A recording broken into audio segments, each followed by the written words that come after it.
જીવનમાં ઘણી વસ્તુ એવી હોય છે જે આપણા કર્મોનું ફળ નથી હોતું. એ કેવલ ને કેવલ ઠાકોરજીની કૃપાથી ભાગ્યરૂપી ઝોલીમાં આવીને પડી જતું હોય છે ફળ.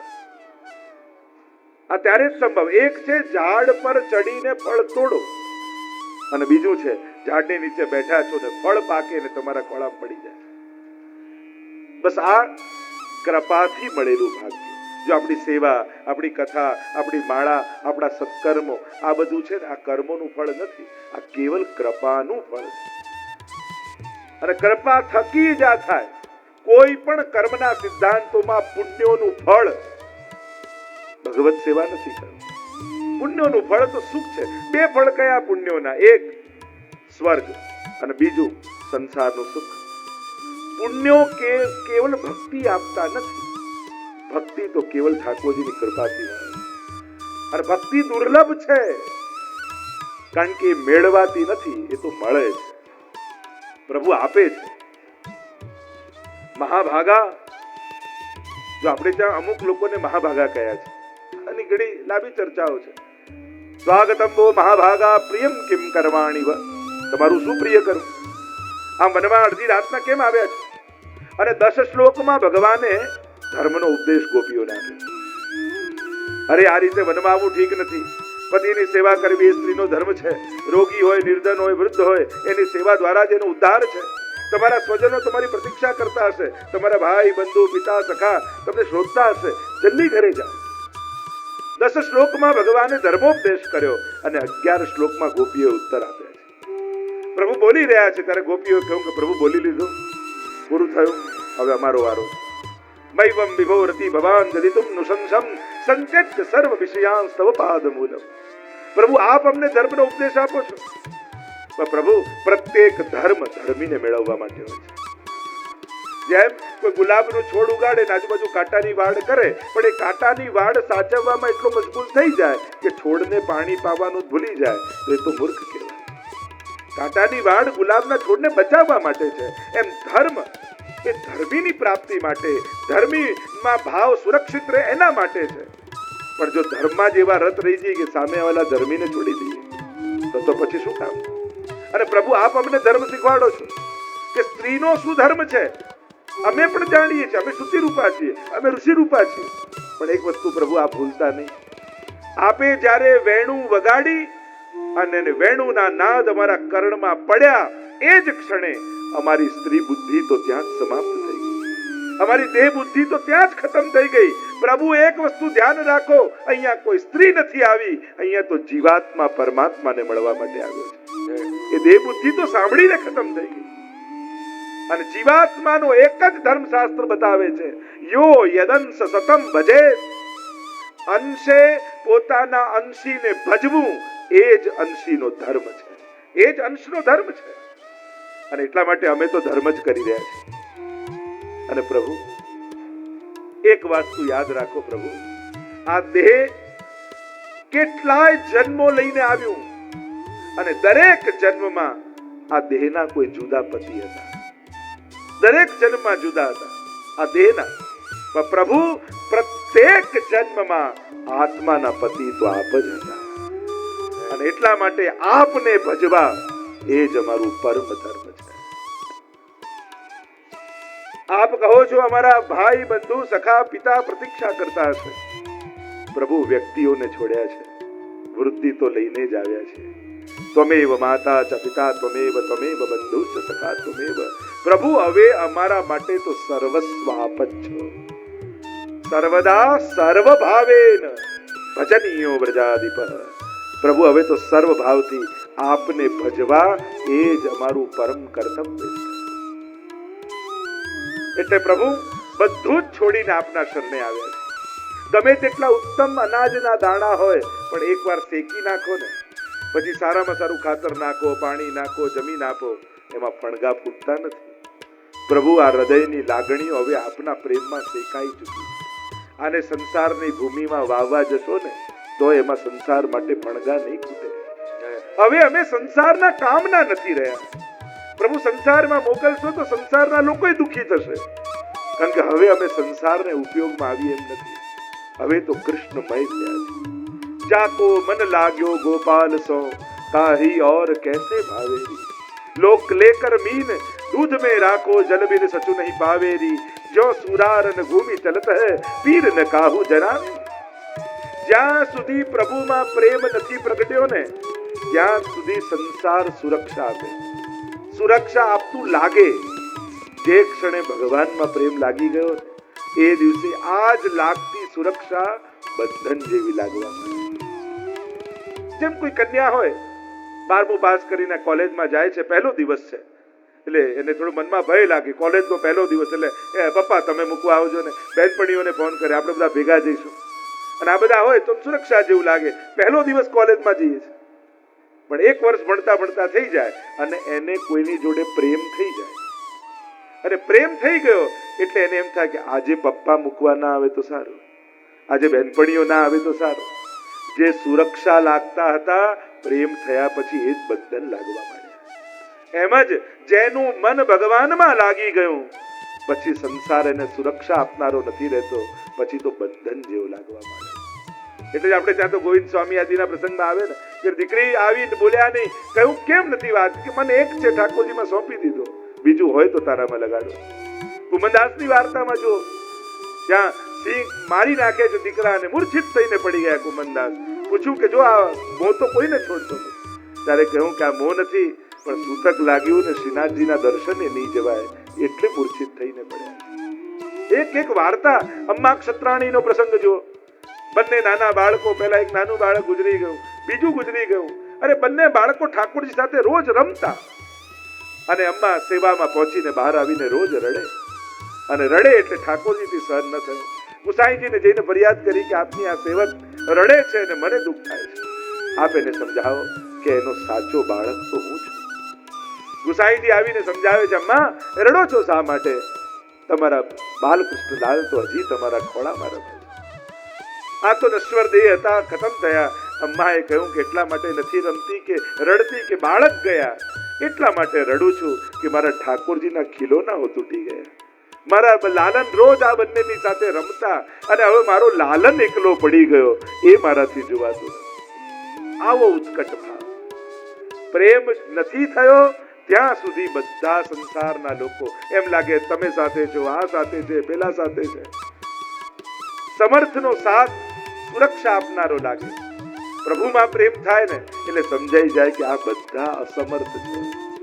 અને દુનિયામાં ભગવાને કોઈને પણ એટલા મહત્વનું બનાવ્યા નથી કે જેને કારણે દુનિયાનું કામ રોકાય.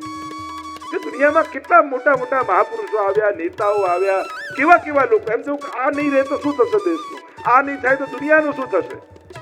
એ બધાએ ગયા છતાંય દુનિયા સારી રીતે ચાલે છે. પ્રભુએ કોઈને એટલે મને ઘણી વાર લોકો ઘરમાં કે અમે નહીં રહીએ ત્યારે ખબર પડશે ઘર કેમ ચાલે છે. એ બધાએ જતા રહે છે, ઘર ચાલતું જ રહે છે. ઉલટાનું એના ગયા પછી તો વધારે સારું ચાલે, કારણ કે એ જ નડતો હોય ઘરમાં. એટલે કોઈએ એવા ફાંકામાં રહેવાની જરૂર નથી કે મારા ગયા પછી રોકાઈ જશે. ન કોઈ સંસ્થા, ન કોઈ વ્યવસ્થા, ન કોઈનું ઘર, ન કોઈનું કુટુંબ. આ તો આંગળીમાં પાણી નાખવા જેવું છે. પાણીમાં આંગળી નાખો, તમને એમ લાગે પાણીમાં ખાડો પડી ગયો, પણ આંગળી કાઢો ને ક્યાં ભરાઈ જાય ખબર ન પડે.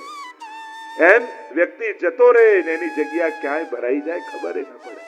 પ્રભુએ કોઈને એટલું મહત્વનું નથી બનાવ્યો કે જેને કારણે દુનિયાનું કામ રોકાય. દરેક જીવ અસમર્થ છે. એ પોતાને માને છે સમર્થ, પણ અસમર્થતા છે. એ ક્યારે સમજાય? જ્યારે પ્રભુનું સામર્થ્ય સમજાય, પ્રભુની મહત્તા જીવનમાં સ્વીકાર કરો. આ મન પ્રભુમાં લાગે.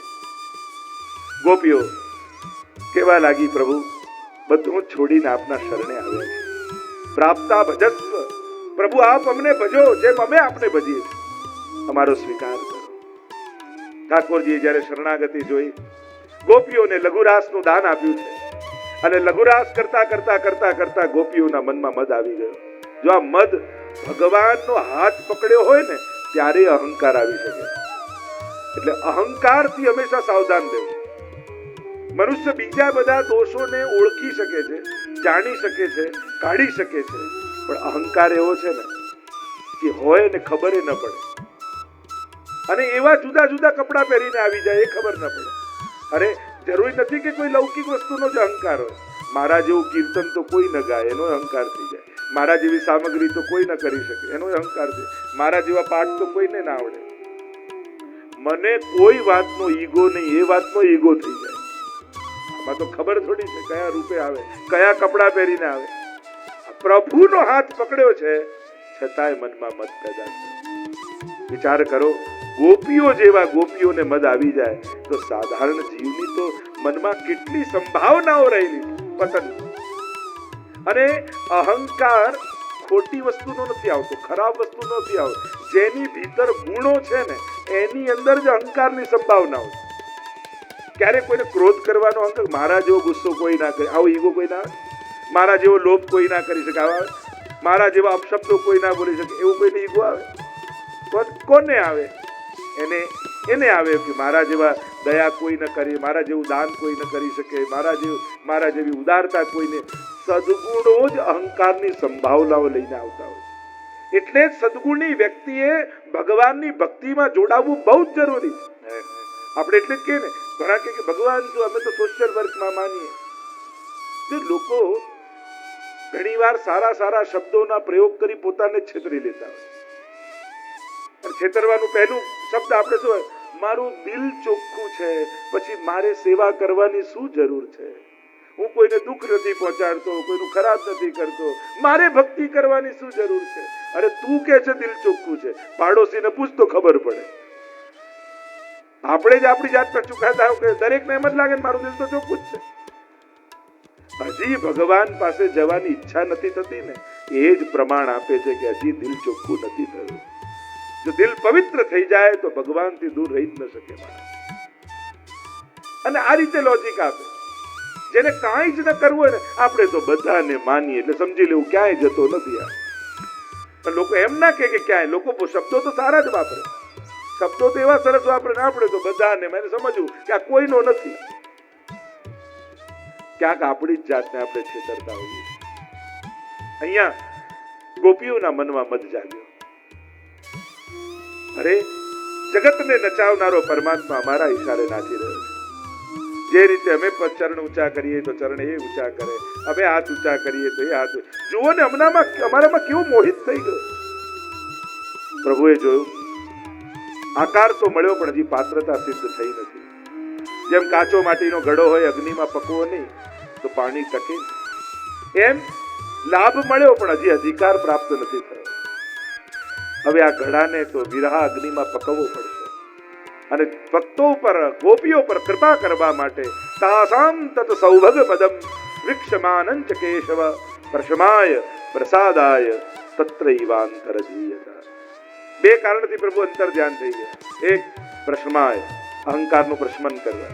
ઠાકોરજી તમારા ઉપર કૃપા કરવાના હશે ને તો તમારો અહંકાર ક્યારે વધવાની છે. કોઈના ને કોઈના થકી તમારો અહંકાર તોડાવશે. અને પ્રભુ જો બગાડ કરવાના હશે ને તો ચારે બાજુ એવા લોકોને ગોઠવી દેશે કે તમારી વાહવાહ કરીને તમને એવા ઊંચે ચડાવશે અને ત્યાંથી પાડશે તો તમારું પતન થશે. પ્રભુ હરિના એ વિનિર્મુક્તા તે મગના ભવસાગરે. ઠાકોર જેનો હાથ છોડી દે ને એ ભવસાગરમાં ડૂબી જાય, ખૂપી જાય. પ્રશમાય, પ્રશમન કરવા. આપણે ત્યાં રાણીનો પ્રસંગ નથી આવતો કે દર્શન કરવા જવું પણ હું જ એકલી કરું, બીજું કોઈ નહીં, અને પાછી ચાદર ને છત્ર લઈને જાઉં. ઠાકોરજી દરવાજો ખોલ્યો, નજારોની ભીડ આવી, એકે કપડું ન રહ્યું. ઠાકોરજી કોઈનો અહંકાર ચલાવતા નથી. પ્રશમાય, બીજું કહું પ્રસાદાય, કૃપા કરવા માટે. પ્રભુ પોતાના જીવનો બગાડ થવા દેતા નથી. ભક્તની અંદર આવેલા દુર્ગુણો પણ ઠાકોરજી પોતે દૂર કરી દેતા હોય અને ભક્તને તૈયાર કરતા હોય. પ્રભુએ જેનો સ્વીકાર કરવો છે એને લાયક પણ પ્રભુ જ બનાવે છે. અને એટલા માટે ગોપીઓ પર કૃપા કરવા માટે ઠાકોરજી અંતર ધ્યાન થઈ ગયા. અને જ્યાં અંતર ધ્યાન થયા, નાચતી ગોપીઓ જોવા લાગી. એક હાથ ગોપીના હાથમાં, બીજો હાથ ગોપીના હાથમાં. થયું કે હમણાં તો પ્રભુ હતા, ક્યાં ગયા પ્રભુ? તે જોયા છે, પેલા કે તે જોયા છે, પેલી કે તે જોયા છે. આખા મંડળમાં ફરી વળ્યા, ક્યાંય પરમાત્મા ન દેખાયા. અરે ક્યાંક આપણી અંદર મદ આવ્યો એટલે પ્રભુ આપણને છોડીને તો નથી જતા રહે. આવો શોધીએ પ્રભુને. વનમાં શોધવા લાગી, ત્યાં એક ચરણના ચિહ્ન દેખાયા. અરે આ તો શંખ ચક્ર આદિ ચિહ્નો છે, પ્રભુના છે. પણ અહીંયા પુષ્પો પડ્યા છે, કોઈની વેણી ગૂંથી લાગે. કોઈ એક સૌભાગ્યશાળી ગોપીને જોડે લઈ ગયા. આગળ શોધતા શોધતા જાય તો નિકુંજમાંથી રડવાનો અવાજ સંભળાયો. દોડતા અંદર જઈને જુએ, જેને ભેગા લઈ ગયા એને મૂકી ગયા. કારણ કે એને મત આવ્યો, કોઈને ન લઈ ગયા અને મને સાથે લઈ ગયા. પ્રભુ એને છોડી દીધા. ચારે બાજુ ગોપીઓ શોધી રહી છે. એ અશોક, તું તો શોકને હરનારો છું. તે અમારા ઠાકોરજીને જોયા છે. વૃક્ષોને, લતા પતાઓને પૂછે છે. પછી તુલસી કલ્યાણી, એ કલ્યાણી તુલસી, તે અમારા ઠાકોરજીને જોયા છે. તું તો પ્રભુની પ્રિયા છું. કોઈ જવાબ આપતું નથી. ચારે બાજુ શોધતી ગોપીઓ ફરતી ફરતી આવી યમુનાજીના તટ ઉપર. અને જ્યારે કોઈ સાધન ન રહે ત્યારે ગુણગાન જ એકમાત્ર સાધન છે. મહાપ્રભુજી સુબોધનીજીમાં કારિકા લખે છે, અષ્ટાવિંશે હરેર્ગાનમ સ્વભાવાદ અપરાધતઃ કૃતાવજ્ઞા ગોપિકા હિ સ્તોત્રમ ચક્કર રીતિર્યતે. સુબોધનીજી અનુસાર 28મો અધ્યાય ગોપી ગીત. કેમ ગાયું ગોપીઓએ? બે કારણથી, સ્વભાવાદ અને અપરાધતઃ. પહેલું સ્વભાવ, વિરહીનો સ્વભાવ છે, જેનો વિરહ થાય એના ગુણગાન કરવા. અને અપરાધતઃ, જેનો અપરાધ કર્યો હોય એની પ્રશંસા, એના ગુણગાન કરવા જોઈએ. બધી જ ગોપીઓ ભેગી મળી અને પ્રભુ ક્યાંય ન મળ્યા. થયું કે પ્રભુને પુકારીશું તો પરમાત્મા પ્રગટ થઈ. પુકાર અને પ્રાર્થના, આ બે જ વસ્તુ પ્રભુને બોલાવવા માટે. ભક્ત પ્રાર્થના નથી કરતો, ભક્ત તો પુકાર કરે. માંગણી નથી, અહીંયા તો લાગણી છે. અને જ્યાં લાગણી હોય ત્યાં પુકાર હોય, જ્યાં માંગણી હોય ત્યાં પ્રાર્થના હોય. મહાપ્રભુજી કહે, જય શબ્દ વાપરી મંગલાચરણ કરી. એટલે જ્યારે વૈષ્ણવ એકબીજાને મળે ને, શું કરે? જય શ્રી કૃષ્ણ, એનું મંગલાચરણ કહેવાય. કૃષ્ણનો જય છે. તું હારે ને કૃષ્ણ તારી ભીતર જીતે. એ તો મોટા ભાગે શું થાય, આપણે જીતીએ ને એટલે હાર લઈને ભગવાનને પહેરાવી દઈએ. તમે હાર્યા ને હું જીત્યો. એટલે જ પુષ્ટિ માર્ગમાં હાર શબ્દ નથી, માલા શબ્દ. વય જયંતીમ ચ માલામ, સર્વત્ર વિજય કરાવે એ જ વૈજયંતી. એટલે પુષ્ટિ માર્ગમાં હાર શબ્દ નથી વાપરતા. કારણ કે અહીંયા હંમેશા ભગવાનની જીતની ભાવના છે. જયતિ તે અધિકમ જન્મના વ્રજ. આપ જ્યારથી વ્રજમાં પ્રગટ થયા ને ત્યારથી મહત્તા વૈકુંઠ કરતા પણ વ્રજની થઈ ગઈ. કારણ કે હવે મોટા મોટા ઋષિ મુનિઓ, દેવતાઓ વૈકુંઠવાસ નથી ઈચ્છતા, વ્રજવાસ ઈચ્છે છે. બ્રહ્માજીને પણ એકવાર થયું કે વ્રજ ભારે કે વૈકુંઠ. મોટું તરાજુ લીધું ને એક પલડામાં વૈકુંઠ રાખ્યું, એક પલડામાં વ્રજ રાખ્યું. હલકું હતું એ ઉપર જતું રહ્યું, ભારે હતું એ નીચે રહી ગયું. જયતિ તે અધિકમ જન્મના વ્રજ. આપ પ્રગટ થયા અને પ્રમાણ શું? શ્રેયત ઇન્દિરા શશ્વદત્ત રહી. સ્વયં લક્ષ્મીજી જે વૈકુંઠની રાણી છે એ વ્રજમાં દાસી બનીને નિવાસ કરે. શશ્વદત્ત રહી, નિત્ય અખંડ નિવાસ લક્ષ્મીજીએ કરે. દૈત એ દયાલુ દૃશ્યતા પ્રગટ હો જાય. દર્શન દીજીએ. કણ કણમાં તમે હસો. અમને આનાથી મતલબ નથી. અમને તો અમારી આંખે દેખાય ને એવો કૃષ્ણ જોઈએ.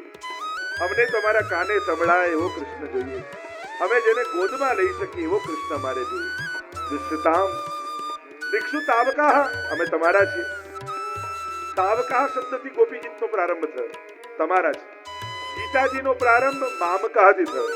ધર્મ ક્ષેત્રે કુરુક્ષેત્રે સમવેતતા યુયુત્સવ મામકાહ. તો જ્યાં મારાથી શરૂઆત થઈ, મારું મારું મારું જ્યાં છે ત્યાં ગીતાજીના અંતમાં યુદ્ધ થયું.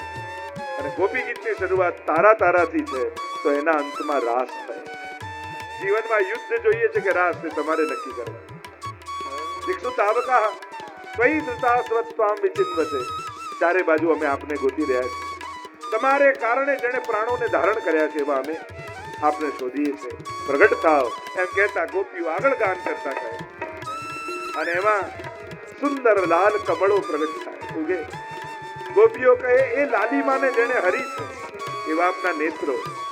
અને એ નેત્રોથી બાકી ચિતવન કરી આપ જ્યારે અમારી ઓર નિહારો ત્યારે અમને એમ લાગે કે આ નેત્ર નેત્ર નથી, બાણ છે. અને એનાથી આપ અમારા હૃદયને વિંધી રહ્યા હોય એવું અમને લાગે. ગોપીઓ કહેવા લાગી, આપે બધેથી અમારી રક્ષા કરી છે. વિષજલાપયા વ્યાલ રાક્ષસાદ વર્ષ મારુતાદ વૈદિતાન લાગ. વર્ષાથી, રાક્ષસોથી, પવનથી, બધેથી આપે અમને બચાવ્યા. તો આજે મારવા કેમ બેઠા છે? અને મારવા જતા તો એ સમય મરવા કેમ ન દીધા? આપે અમને બચાવ્યા એટલે અમને ભરોસો છે કે આપને અમારી જરૂર છે. કેવલ પ્રગટ થઈને એકવાર એટલું કહી દો કે તમને મારી જરૂર નથી, ગોપીઓની અમને આવશ્યકતા નથી. એ જ ક્ષણે અમે પ્રાણોના ત્યાગ કરી દઈશું. પણ અમે જીવી રહ્યા છીએ એ જ અમારા માટે સાબિતી છે કે આપને અમારી જરૂર છે. પ્રભુ, અમે આપને ઓળખીએ છીએ. નખનુ ગોપિકા નંદનો ભવાન અખિલ દેહિના મંતરાત્મદ વિઘન સારથિતો વિશ્વગુપ્તએ सख उदयवान सात्वताम कुले. प्रभु, हम आपको जानती हैं, आप कौन हो? आप केवल नंद यशोदा के ही पुत्र नहीं हो, समस्त देहधारियों के अंतर्दृष्टा हो. गोपु रक्षणे धातो ब्रह्माजी विखनस वैखानस मध्य બ્રહ્માજી અને બ્રહ્માજીની વિનંતીથી સાંભળીને આપ વિશ્વની રક્ષા માટે ભૂતલ પર પ્રગટ થયા છે. તો આપ અમારી રક્ષા કરો. એક એક વસ્તુનું ગોપીઓ માંગણી કરે છે. કૃપા કરવાના પ્રભુના 4 સાધન છે: દ્રષ્ટિ દ્વારા, મુખ દ્વારા, હસ્ત દ્વારા અને ચરણારવિંદ દ્વારા. ગોપીઓ એક એક વસ્તુની યાચના કરે છે. પ્રભુ, આપનો આ કર કમલ અમારા મસ્તક પર પધરાવો, કારણ કે આ સંસારના ભયમાંથી મુક્ત કરનારો અને અમને ભય અમારા અહંકારનો છે, સંસારનો છે. ક્યાંક સંસાર અમને પકડી ન લે. ગોપીઓ કે હૃદય, માણસ બધે ભગવાનને ગોતે પણ હૃદયમાં રહેલા પરમાત્માને નથી. એવી પુરાણોમાં કથા કહેતા ને કે એકવાર બ્રહ્માજી પાસે ભગવાન આવ્યા અને કહેવા લાગ્યા કે બ્રહ્માજી, મને કોઈ એવી જગ્યા બતાવો જ્યાં મારી પાસે કોઈ આવે જ નહીં. આ હજારોની ભીડ જ્યાં જવું ત્યાં થઈ જાય છે, મારે એકલા રહેવું. એટલે બ્રહ્માજી એક પર્વતની ચોટી ઉપર મંદિર બનાવ્યું, પ્રભુને પધરાવ્યા. અહીંયા કોઈ નહીં આવે. થોડા દિવસ થયા પરમાત્મા, અરે અહીંયા લોકોએ ગોતી લીધા, રોપવે બાંધી દીધા છે, સીડીઓ બાંધી દીધી, હજારોની ભીડ આવે. એવી કોઈ જગ્યા બતાવો ને કોઈ આવે નહીં. એક વનની વચ્ચે મંદિર બનાવ્યું, ત્યાંય પાછા ગોતી લીધા. એક નદીની વચ્ચે ટાપુમાં બનાવ્યું, કહ્યું કે અહીંયા લોકોએ ગોતી લીધા, હજારોની ભીડ, કોઈ એવી જગ્યા બતાવો જ્યાં મારી પાસે કોઈ આવે. ત્યારે એમ કહેવાય છે કે બ્રહ્માજી દરેક મનુષ્યના હૃદયમાં એક મંદિર બનાવ્યું, પ્રભુને ત્યાં પધરાવ્યા. અને થોડા દિવસ પછી ઠાકોરજી આવ્યા અને કહ્યું, બ્રહ્માજી બહુ સારી જગ્યા બતાવી, અહીંયા કોઈ ગોતવા નથી આવતું.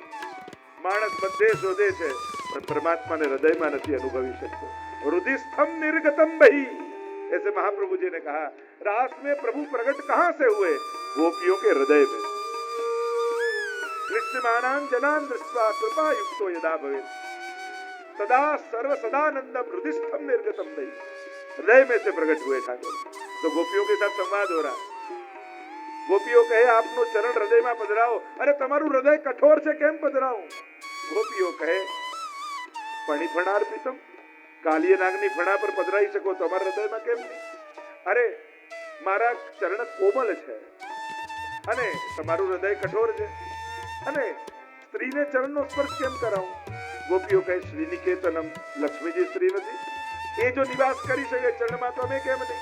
અરે લક્ષ્મીજી તો મારી સાથે વિવાહ એમના થયા છે, એ તો ચતુર છે, તમે મૂઢ છો. ગોપીઓ કહે, તૃણચરાનુગ, આ તૃણચરો ગાયોની પાછળ પાછળ જાય તો અમારી પાછળ પાછળ કેમ નહીં? પણ ગોપીઓને પ્રભુ કહે, તમારા હૃદયમાં પાપ છે, અહંકાર છે. ગોપીઓ કહે, એટલે જ તો કહીએ પધરાવો, કારણ પ્રણત દેહી નામ પાપ કર્ષણ. જે પ્રણત થાય, જે વંદન કરે, એના પાપોનું આપ કર્ષણ કરી લો છો. એવા આપના ચરણારવિંદ છે, એટલે અમે વિનંતી કરીએ. ગોપીઓ એક એક વસ્તુનું સ્મરણ કરતા કરતા મધુરિયા વિગીરા વલ્કુ વાક્યયા બુધ મનોજ્ઞયા, પ્રભુ આપને મીઠા મીઠા વચનો, પ્રભુએ આપનો વિશાળ વક્ષસ્થળ, પ્રભુએ આપનો એકાંતિક વિહાર, સંયોગમાં જે જે વસ્તુ આનંદ આપતી હતી, વિપ્રયોગમાં એ દુઃખનું કારણ બની જાય. પ્રભુ જ્યારે ગાયોને ચરાવીને આપ ગોકુલ પધારો છો વનમાંથી, અને ત્યારે કેશ વિખરાયેલા હોય, ગોરખથી મંડિત થયા હોય, અને ત્યારે અમારી પાપણ બંધ થાય ને, તો અમને ત્રુટિ યુગાય તે સ્વામ પશ્યતા, યુગ જેવું લાગે, જાણે યુગો વીતી ગયા આપના દર્શન કરે. પ્રભુ બધું જ છોડીને આપના શરણમાં આવ્યા.